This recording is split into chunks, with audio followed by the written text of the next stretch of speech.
Hey guys, so just a quick little thing before the video starts. My audio in this whole thing is brutal. I don't know what happened to it. I've tried fixing it in my editor, and there's nothing I can do about it. I would just re-record the video, but as you'll see in like 2 seconds, we had a special guest on today, so I can't. Uh, I know, I think I know what the problem was, and I should have it fixed for the next one. But just wanted to throw that out there because it's not good, and I know it's not good, and I'm still gonna get comments about it not being good, and that's fine.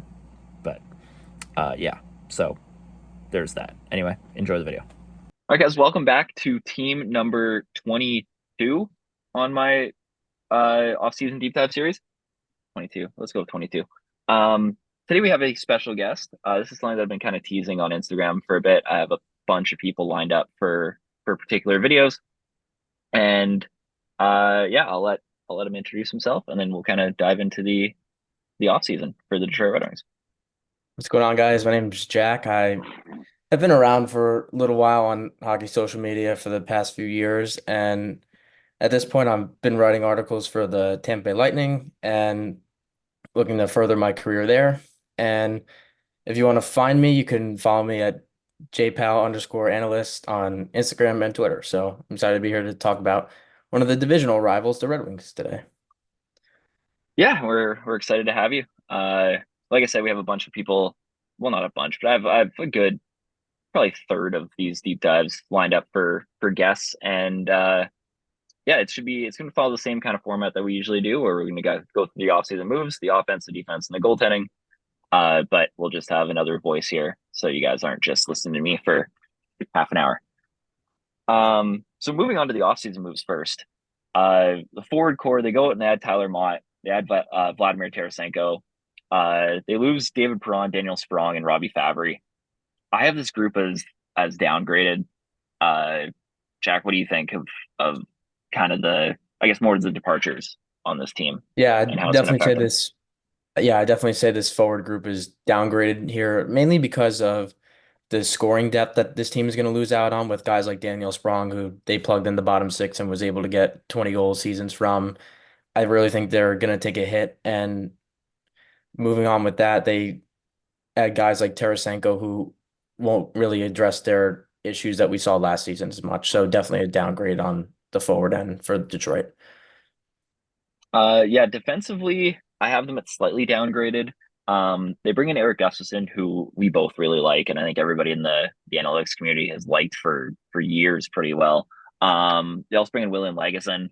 They lose Jake Wallman, who they just give away to San Jose for nothing. We talked about, or I talked about in the Sharks deep dive. If you guys want to go check that out, it's on YouTube. There's the plug. And they also lose Shane Gostisbehere, who had a very underrated season last year for Detroit. I have them at slightly downgraded simply because I think Eric Gustafson's the best defenseman of those four.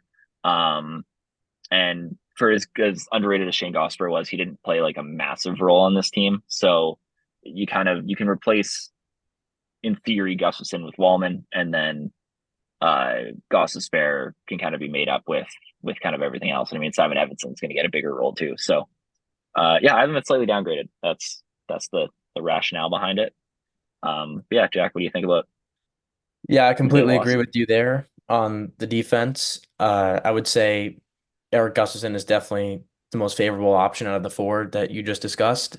While he didn't really have that 50-point season like Bear did last year, I do think he provides value in the transition game and on the breakouts, and he'll be a huge part in helping Detroit transition up the ice next year, something they really struggled with. They kind of found themselves stuck in the zone a lot and relying on glassing out to get out of the zone. So I think he'll be a big add. And I just think that it's unfortunate that they weren't able to keep a guy like Shane Gottsespierre, who got a sick contract in Carolina. I think what was it like Yeah, 3.6 by five? The Eric Tulsky is obviously doing great work over there now. So slight yeah, something downgrade like on the that. defense, but Eric Gustafson was an amazing addition for this team. Yeah, and finally in net, I have them upgraded. Cam Talbot, they lose James Reimer. Even if Cam Talbot does, I mean, he's got consistency issues, but even if he's able to like have a down year for Cam Talbot is probably better than a good year for James Reimer at this point, who's just like a solid backup at best. But I mean, Cam Talbot last year was solid for a good portion of the season in LA. He kind of had a dip around when the entire LA Kings had a dip last year. But even then, like I think he's got starter upside, and James Reimer just doesn't. So it's pretty easy upgrade for me. Yeah, I mean, I know I've been watching some of the videos over the past couple weeks. You've been talking about James Reimer as a backup for almost every team, which I think has Yeah. been pretty funny. But And I love James yeah. Reimer, but like he's just not a starter anymore. Yeah, I definitely think Cam Talbot will help the goaltending situation out in Detroit. They got like that whole tandem going there with Billy Husso down in the system now. And then didn't they sign Jack Campbell too? Or is he elsewhere? uh, I think they did. Yeah, I think Yeah, Jack so Campbell went here. they got Campbell, Husso, Lyon, and Talbot now. So whoever is going to steal the game for them, they're going to throw in that. So we'll see how that goes for them. It's slightly upgraded. It'll be just fine. Yeah. For the record, Jack Campbell, rated as an F purely because he didn't play last year and he's over 23. So, It and he shouldn't was be like the laughing. worst goalie in the league when he played. So people are gonna ask, yeah, he was not good. But again, that's like, I mean, Jack Campbell is somebody who could bounce back, right? I mean, goalies are weird. That's what I'm He saying. was Yeah, I mean, you yeah, never like know. yeah. So they kind of have a pretty good safety net because yeah, I mean, like Huso was a starter for them, or I guess like whatever a fringe, whatever you want to call him, starter. And I mean Campbell, yeah, somebody who could even come in and play 25 games. And who knows what happens with like somebody like Kosa even, right? Like maybe he ends Hmm. up getting a look at some point. Um, I don't know. So like there's enough options here that I think they'll be able to find somebody to eat games anyway.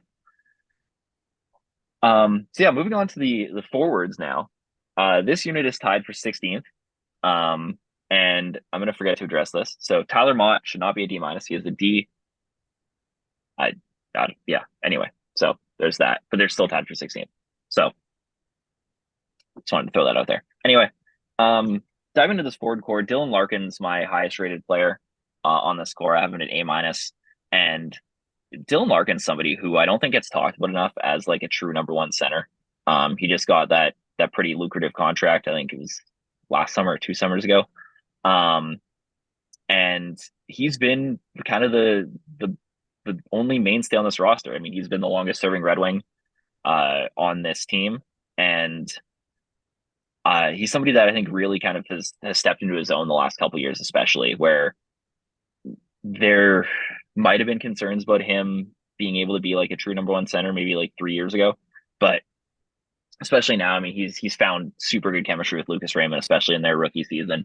I mean, last year with DeBrincat, like the first month and a half was just insane when Oh DeBrincat was getting God. like it was crazy. He was scoring Yeah, it like was a goal a ridiculous. game.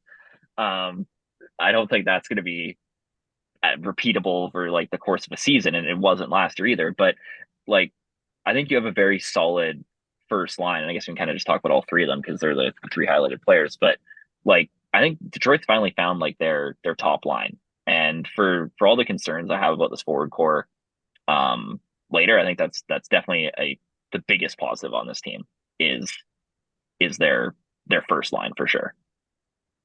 Yeah, I definitely agree with you on that. I think we also saw another big step from Lucas Raymond last year, who wasn't a complete player but showed excellent signs of development over the past 2 seasons. And now I think last year we really saw him start to flourish in multiple areas of the game and generating offense, whether it was off the rush, off the cycle, he was generating with Larkin and relying on the speed and using the transition game finally, which was really nice to see. So he had what, 72 points last year, and I think he can be up around a point Yeah, per game something like that. now.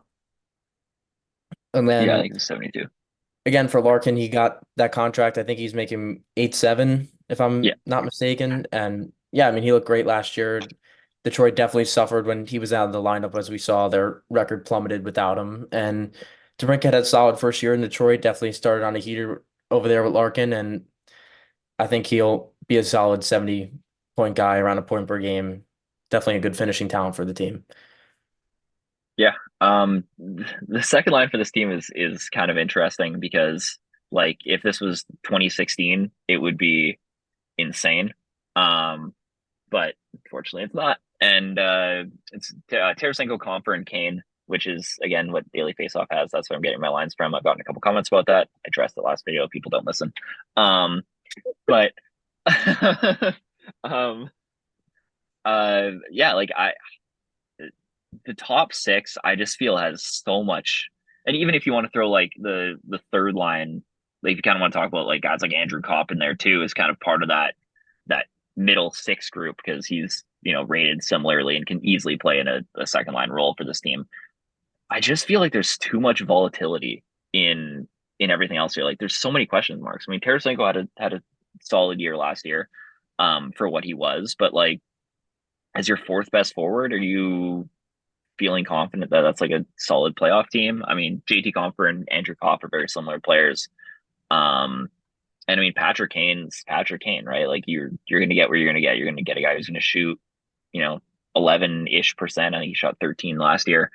Um, he'll score 20 goals. He'll be porous defensively, and he'll have like one or two highlight plays a game, and that's kind of about what to expect from him. And I don't know if there's anybody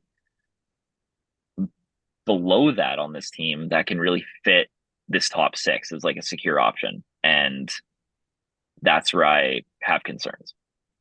Yeah, I'm absolutely with you on that. I think the forward depth of this team as you move down the lineup definitely gets a lot weaker. And I know we were talking about this before, but Detroit was bottom of the barrel in controlled zone entries and carry-in percentage for microstats last year. They were the bottom 5% on both the metrics, and they go out and they get a guy like Tarasenko, who's not known for his rush game anymore at his age. And while he is a good shooter and will definitely help this team offensively a little bit on the power play, he isn't really going to help address this issue in transition for Detroit. And you look at guys like Comfer and Kopp, they're basically a wash. They're making north of $5 million to be middle six centers and okay to get two-way guys. And like you said with Patrick King, we don't really know what else to expect as he continues to get older. And like you again, like you look at the bottom of the lineup, guys like Joe Veleno, Michael Rasmussen, are these guys ready for these are former first round picks, but are these guys really suitable second line players? And my answer is no, unfortunately. So definitely a weaker Detroit middle six here and transitioning down to the bottom six. That's why I said in the intro when we were looking at the departures, they're really going to miss a guy like Daniel Sprong who was able to go out there against some weaker competition and really light it up. Yeah, I was going to mention Daniel Sprong actually, because especially for the contract he got, I mean, it was less than $1 million for a year in Vancouver, and like if you throw him on a line with like a Tarasenko and Compher on that top six, he kind of fits like as kind of that rush forward guy who can maybe drive that line. Obviously, you'd still probably want a better forward running, like can being the anchor on your second line, but he could be kind of that primary puck carrier on that line, giving Tarasenko somebody to kind of set him up with. And we saw that in Florida, right? I mean, like they put Tarasenko in a perfect situation to succeed. And I mean, he had a very good, couple months in Florida. So especially for the money that Daniel Sprong got, I think it was kind of shocking that Detroit didn't want to bring him back to at least throw him into that middle six group because like there's a bunch of guys here who you probably wouldn't want in your roster every day anyway. I mean, like Tyler Mott and Christian Fischer are guys you can kind of rotate in and out to fill that spot. And I just don't know if Detroit has really like outside of that first line who you don't want to split up, anybody who can really drive a line in the way that like the modern NHL runs like a top six. Yeah. And that's such a concern for me. Yeah, no, I'm with you on that. I do like Joe Veleno though, who I think you have slotted in the fourth line center as a C rating, right? Yeah. I Yeah. mean, he definitely showed some flashes. He scored that nice goal against Boston last year with that windmill Deacon Oh snipe. yeah, that was sick. I mean, he's finally starting to use his size and coming into his frame a little bit. So maybe he's a guy that can jump into that middle six. What do you have, 28 points last year? Maybe he can get in the Yeah. 40 range this year if everything clicks properly. We don't, it's just too many marks right now for me. Yeah. And I mean, like then they'd have to I mean, I think they have enough options. They could fill that 4C with somebody else and move Veleno to the Yeah. wing, then like that would be fine. Because I mean, you're not moving. I can't see them playing Copper on the fourth line, Or on the at wing. center, just yeah, or on the wing, just for the money they got. So Veleno's kind of the option there. So I mean, if him and Rasmussen can kind of add that depth scoring and be kind of a third line with an Andrew Kopp, I think that would be an interesting way to run that, at least to start the season and see what happened. Yeah.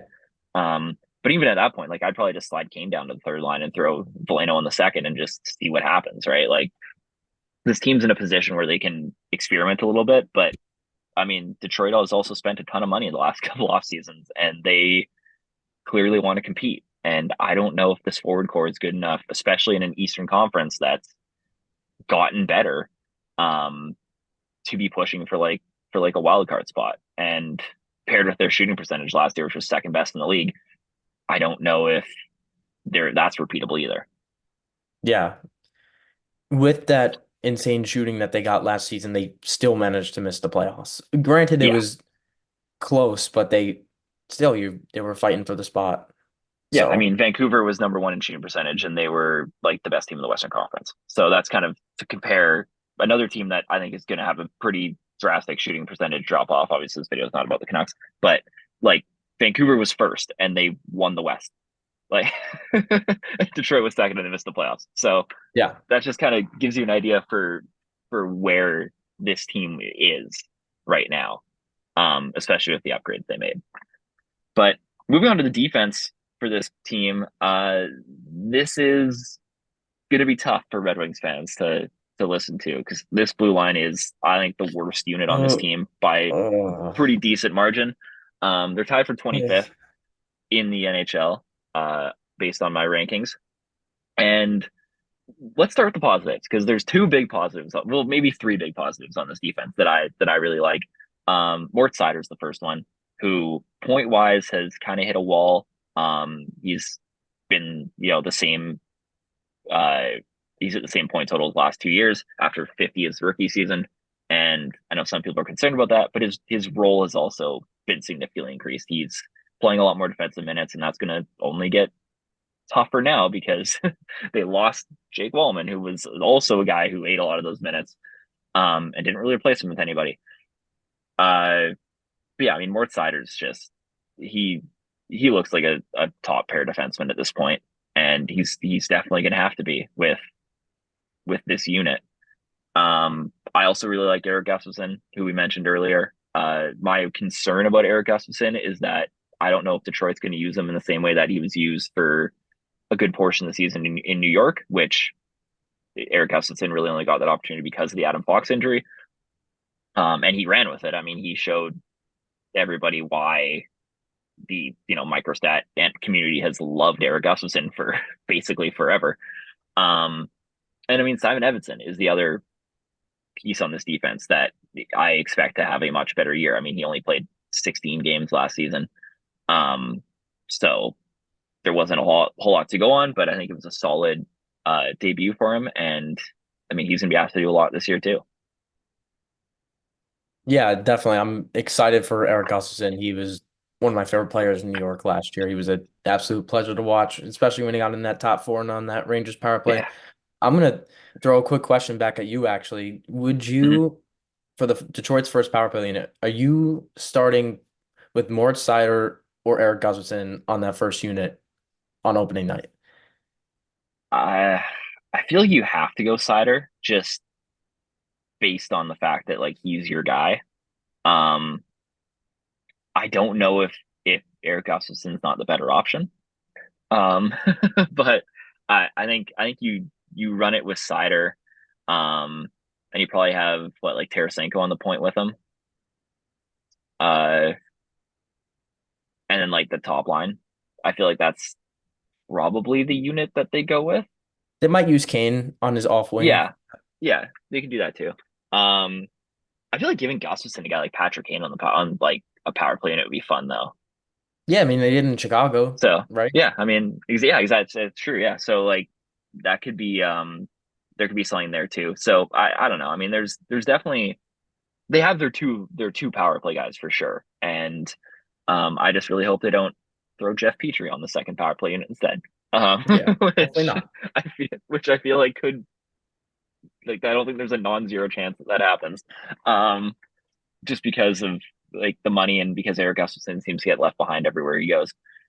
And I think Simon Edvinsson could be somebody who even gets a look That's the um other guy. for a special teams unit too. So like they definitely have options there, and I think power play wise, like I actually expect Detroit to be fairly decent this year because I think adding a guy like Tarasenko, um, yeah, I think he's comparable to what David Perron did um on special teams, and I think I'd almost rather have Tarasenko at this point just because he's more of that slower kind of build up player, which I think works better in when you're maintaining possession. But that's definitely gonna be a bright spot. Um, for me, I don't know who do you go like. I think Sider's the option for the Yeah, first I unit think I think that's definitely start. fair. Sutter definitely seems like the guy, and if things don't work out, you have some versatility there with Gutherson and Edvinsson coming up. Now, if we look at the rest of the defense, however, things aren't Yeah, too pretty. You got no, Ben Sherratt, Oli Mata, and who else you Jeff got back there? Petrie, Jeff Jeff Petrie, and then Petrie, Justin Justin Hall Hall, I guess suspended. too. Yeah, So you have it's none of those guys above a C plus rating. yeah. I have C plus on Petrie, C plus on Mata, and that's a very lenient C plus on Jeff Petrie because he had a very good season in Montreal a couple years ago. Um, so that's where that comes from. Uh, yeah, I mean, like Oli Matt is what he is. As kind of a depth like third pair defenseman. I actually like Oli Mata. Um, again for who he is. Jeff Petrie is somebody who I can't see being a C plus by the end of the season. And I mean Ben Sherrod is like we saw what he did to Sider's numbers a couple of years ago. There before they put him with Wallman, and there's like it was like he collapsed. Like his Yeah. all hmm his micro stat. There was a big there was I don't know, it was going around a couple of years ago. And it was like night and day, like Sider's underlying numbers with Sherratt I compared to remember that. Wallman. And who do you play with Sider? Like that's my biggest question here because I don't think you can play Eric Gustafson with them at least long term because you're gonna lose because then your bottom four is Simon Edvinsson, Sherratt Petrie, and Olimata, Yeah, right? not Like good. then you're leaving Simon Edvinsson to the Wolves. I mean, you're gonna leave him to the Wolves anyway, but like I don't think you can like I guess Edvinsson is maybe the best option because then you can at least protect him with Sider, but then you're not able to then Sider's basically like babysitting until you figure out what Simon Edvinsson is, Yeah. which I don't think that really helps. Like you're not going to put those guys in like super crazy defensive situations either, right? Like if you got Edvinsson out there, you're going to kind of want to shelter him a little bit. hmm You can't play him with Ben Sherratt, and that's who Daily Faceoff has with him currently. I I don't see it like the biggest issue on this team the last couple of years has been who's playing with Mort Sider and Jake Wallman was solid, but they had Philip Roenick for a little bit. They traded him out, and I mean he's been fantastic with Quinn Hughes last year. They didn't address that, and again, I think Simon Edvinsson in theory is the best player, but I think that really limits what you can do with Styder if if you're throwing him on if you're throwing him Edvinsson at least for his rookie season, right? I think like 2 or 3 years from now, like I think Edvinsson Styder is like the ideal first pairing for sure, but at least in a rookie season, I don't love forcing Evanson to play like the 25 minutes a game that Sider is going to be asked to play, right? No, I mean that would definitely shelter and hurt Evanson's development. And I think ultimately the Steve Yzerman did not do a good job whatsoever this offseason, really addressing the issues of the team overall, not just on defense, but on forward. And I Yeah. think that Detroit is going to struggle because I really see their drastic shooting percentage falling off this year. Oh, for And sure. Yeah. I think I'm pretty low on Detroit this year, unfortunately, because of all these things. I love their top line. They got a great number one D insider up and Yeah. coming, but they need to get both guys, Raymond and Sider, on their contract. They have not extended them quite yet. They don't have a true answer in net while they have some options. Yeah. And I think we can probably transition into the goaltending now. We did a good Yeah, for amount of sure. analysis on the defense. Uh, you got Alex Lyon, you bring in Cam Talbot, and then you have Billy Huso and Jack Campbell and maybe Sebastian Kosha in the system. Those are Yeah. five potential guys who can play games and steal Yeah. I potential mean, wins for Augustine will you. get a look eventually, not this year, but like that's kind of the long term. Like, I think he's the long term option over Hosa at this point, Yeah. right? Like, Yeah, absolutely. And I don't know if you have Puckpedia open right now, but could you get me the combined cap hit between the three, Huso, Talbot, and Lyon? What is it like? Probably like uh, 7 million, 8 million, if I had to guess. I'll pull it up. Keep talking. But Fill time. I think yeah, Campbell got that league minimum deal. He obviously Yeah. you have him graded as an F. He, as you said earlier, he's maybe got a couple games in him. I think Detroit should definitely give him a shot. But again, Cam Talbot had some up and down years. He was very good with Edmonton, showed some promise as a rookie with the Rangers, then kind of went to Minnesota and fell off a cliff and was pretty solid with LA on a behind a well-coached team for the first half of last season. He made the All-Star game too, if I'm not mistaken. Yeah, he So I did. think you have him rated as a C, but you have him C plus, B minus. For Lyon, yeah. Or for Talbot, Talbot's a B minus. Lyon's Yeah, C B plus. minus. So again, he can be a solid option for Detroit, but he's definitely not the long-term answer. And No. I think that's the problem with Detroit is their Steve Yzerman's been trying to fill all these short-term holes to be competitive, but the Yeah. long-term outlook really isn't too pretty for this team. No. So Talbot, Lyon, Huso, and Campbell as a four are just under $9 million. Yeah, so you can get that. 8.1 if you take Campbell out. Yeah, so you can either pay that elite starter $8 million, or you could run with this three-headed monster, whatever the Detroit's trying to do. And which would you rather have is my question to you. Do you prefer this rotational three, or would you rather try and target a guy like Jacob Markstrom, who is a starting goalie who was available this season, Yeah. who's under that cap hit? Well, I mean, like Linus Ullmark went for a first round pick, right? Yeah, Like, if you want to get crazy, right? Like, I mean, obviously he's got 1 year left on his deal, and I don't think in division this trade too. team would be. Yeah, I don't think Detroit would be in a position to want to bring him in like as a long term contract either, because they have Kosa and Augustine who are like going to be their guys, right? Um, but yeah, I mean, Markstrom would have made like even like if you could have moved a first, a mid round pick and Billy Husso's contract out, sign Cam Talbot anyway, and run Markstrom and Talbot for a year, like that feels pretty. That feels pretty good. And Like what I'd about feel John pretty Gibson confident. too? I don't. John Gibson's contract's too long. I don't know if I'd. I don't know if I'd feel comfortable with Gibson, especially considering like what the state of this blue line is. I don't know if you can, but I mean, he'd be cheap. Like you'd probably get Anaheim to eat some of that contract. So you're getting him for around like 3 million, probably, right? Like 3-4 million. Yeah, I But yeah, I mean, mean like, what's Markstrom at? Markstrom's at like five something, right? five In seven, 5'2", five, yeah. five So two I five mean, maybe.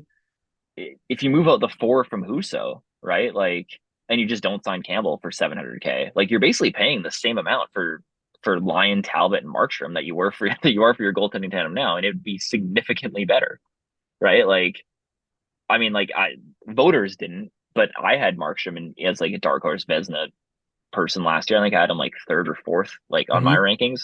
Like he didn't end up getting any Vezina votes, because they only do the top three. But it like man, like if you can even, but even then, right? Like if Markstrom doesn't have the same kind of season, you'd still have like a Cam Talbot behind. Like you could run a tandem with those two, and I'd feel a lot better about that than Talbot being the guy. Yeah, So absolutely.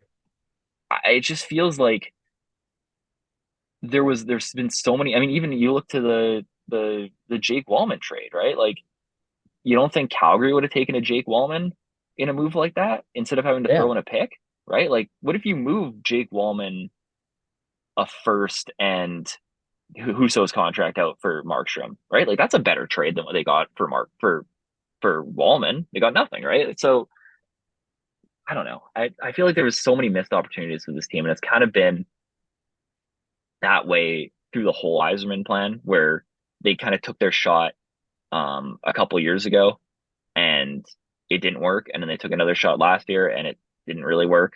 And now they're in this situation where they have a bunch of holes on this team. They have two big contracts to sign and they have no money. And well, I guess in theory they have 17 million right now, but most of that's going to go, right? Like 14 of that 17 is going to go to Raymond and Sider at least, right? Like Yeah, you got of to think it's course. going to be Mhm. 7 year, 7 mil deals. I don't like, where do they go? Like, what's the plan, right? Like they have some Yeah, money coming off the books next year, but I don't like, then you got, guys like Edvinson who's going to need a contract soon, right? Like, so I don't know. It's even if somebody like a Veleno or a Rasmussen steps up, right? Like they're going to need to kind of eat absolutely. some of that salary too. So I, I don't know. I don't see. I've been critical of Steve Eisman for the last couple of years, and I think people are starting to come around on that. Um, at least like Red Wings fans are starting to kind of like understand what I was criticizing him for a couple of years ago, and yeah, I don't know. I don't see this team being a playoff team. Whereas in both the Utah, even LA to a certain extent, but like Utah and Minnesota, like I have very volatile ranges for where they could end up. I think Detroit's pretty solid, going to be like the 22nd, 23rd best team in the NHL at the end of the season. Yeah, I and don't see a playoff situation for them.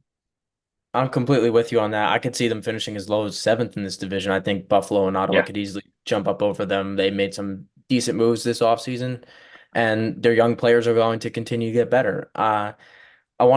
You said something good that I wanted to reiterate. You said there were a lot of missing opportunities for Detroit this offseason. Not only were there a lot of missing opportunities, there's too many moving parts, which is yeah, preventing Steve Yzerman from capitalizing on these opportunities, right? They just have guys coming in and out of this revolving door, right? You have yeah, guys like Justin Hull, Jeff Petrie, Alex Lyon, Billy Huso, all these guys just rotating in and out. And I feel like Detroit and Steve Yzerman are starting to get impatient with this playoff drought that they're yeah.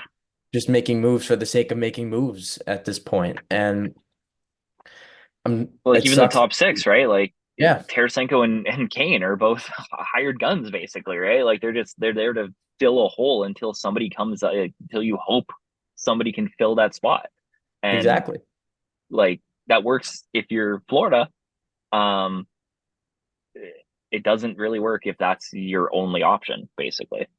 Yeah, but you see it works in Florida because the coaching is and the system is established and there's direction there. And Yeah, I think also Florida's front office has a guy like Sonny Meta who runs the analytics department and is now the assistant GM who just does a yeah, fantastic job of really seeing ahead of time before making moves what could be successful, right?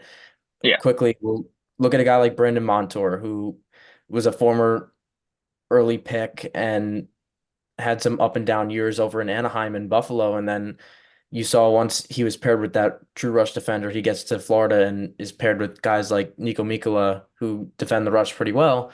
And he breaks out into a 70-point defenseman and goes and earns himself $7 million over in Seattle on a long-term deal and yeah, gives them a Stanley Cup, first in franchise history. So I definitely think Detroit needs to do a much better job sort of making moves not just for the sake of them, but also for the future outlook. And I think that's what puts them as low as seventh in this division for me this upcoming year. I hate to sit here and harp on Detroit with you, but I know they're been doing it for years. 22nd in the rankings, but there's if there was direction here and more outside this top line and more outsider, I'd definitely have a lot nicer things to say. But unfortunately, I don't see a world where this team ends up in the playoffs next season. Yeah, and I think if that's the case, then you kind of have to have a hard conversation about blowing it up again, and Oh God. that's that's not going to be good for. I mean, if they miss the playoffs here, is Steve Yzerman there to blow it up again? Who knows? Only I time didn't will think that was tell. didn't think that was a question we would ask 3 years ago. But anyway, yeah, that is the Detroit Red Wings.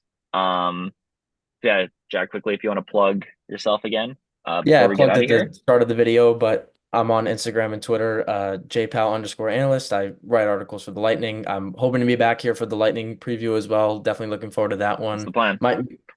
Might see me on a few more, but I'll have a lot to say in the next couple Yeah, months, and I'm excited for the season. So make sure to go follow MBI. He's been doing a great job, and we've been in touch for years. So subscribe to this channel and keep following this deep dive because there's no other like it here on YouTube in the hockey Yeah, we're community. trying to be different. That's the goal. And I mean, Jack was a huge help in doing the grades to I begin with as have well. been So behind the scenes. yeah, We did spend a couple hours over the summer getting the grades together, the tiers, and it was a great time. We had some good laughs. Remember, oh like yeah. going through some good players. The Eric Gustafson talk was probably solid 15 minutes, but you know what? We might need a post on Eric Gustafson now between the two of Yeah, us before the it season. might might have to happen. Yeah. It might be this 10 slide carousel filled with Eric Gustafson propaganda. So be on the lookout for that. Yeah. All right. Thank you guys for watching. Make sure you like the video and subscribe for more. Yeah, go do Next that. video hopefully will be out. I keep saying it's gonna be out soon, but it's always like 4 days in between videos. But it's gonna Yeah, happen. he October lies. 4th is the deadline for the Don't listen to series. his So schedule. He's got no idea. all right, thank you guys for watching. We'll see you in the next one.